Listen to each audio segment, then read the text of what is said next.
Hello guys, আপনারা সবাই কেমন আছেন? আশা করি ভালো আছেন। আর আমি অনেক ভালো আছি। এখন রান্না করবো বেগুন ভর্তা। তার জন্যে আমার শরীরটা খুব খারাপ। আমি যেভাবে বেগুন ভর্তাটা করছি এভাবে যদি রান্না করেন খুব খেতে টেস্টি হয়। পুরো ভিডিওটা দেখবেন, কেউ স্কিপ করবেন না, আমার পাশে থাকবেন।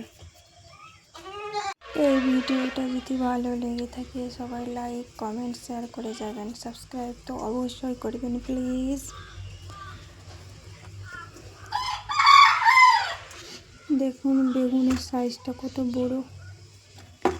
এত বড় বেগুনটা এখন আমি ভর্তা করবো। তার জন্যে মাখিয়ে নিচ্ছি নুন, তারপরে দিয়ে দিব হলুদ, পরিমাণ মতন হলুদ দিয়ে দিলাম। আপনারা সবাই আমার পাশে থাকবেন, পুরো ভিডিওটা দেখবেন।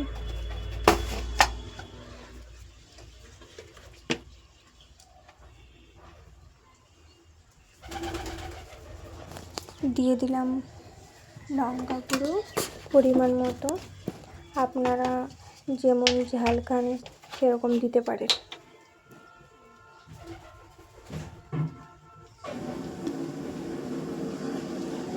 তারপরে দিয়ে দিলাম সর্ষের তেল। সর্ষের তেলটা যদি দিয়ে যায় তাহলে ভালো মাখানো হয় বা ভাজা হয়, তার জন্য দিয়ে দিলাম আবার সর্ষের তেল। আপনারা কিন্তু বাড়িতে এরকম করে ট্রাই করে দেখতে পারেন।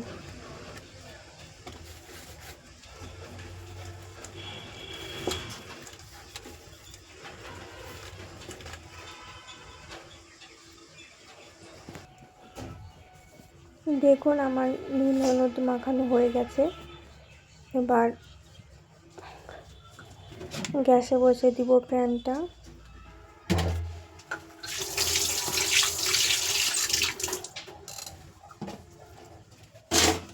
আপনারা কে কোথায় থেকে ভিডিওটা দেখছেন সবাই কমেন্ট করে জানাবেন অবশ্যই।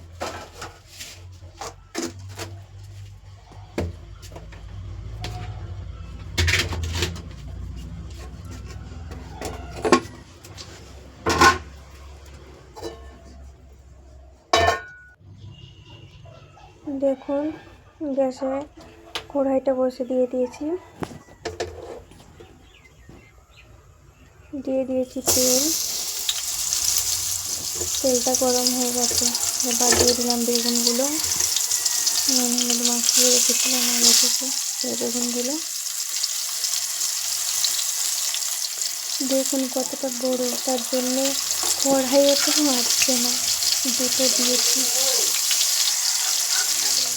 বেগুনটা লাল লাল করে ভেজে দেবো।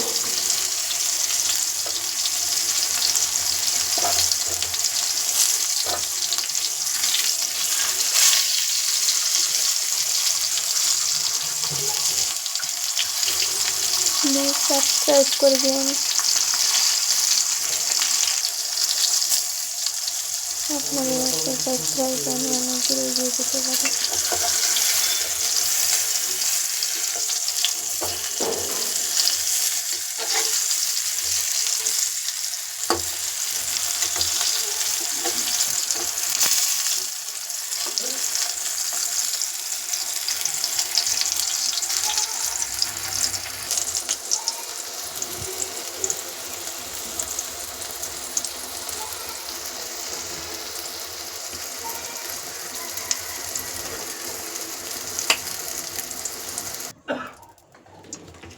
দেখুন বেগুনগুলো আমার ভাজা হয়ে গেছে লাল লাল করে। এবার তেলে দিয়ে দিলাম পেঁয়াজ, দুটো লঙ্কা। যেহেতু আমি বেগুনের সাথে লঙ্কাগুলো দিয়েছিলাম তার জন্য দুটো লঙ্কা দিলাম। পেঁয়াজটা একটু ভেজে নেব লাল লাল করে। আমার মতো কিন্তু ভর্তাটা করলে কিন্তু খুব সুন্দর হবে খেতে।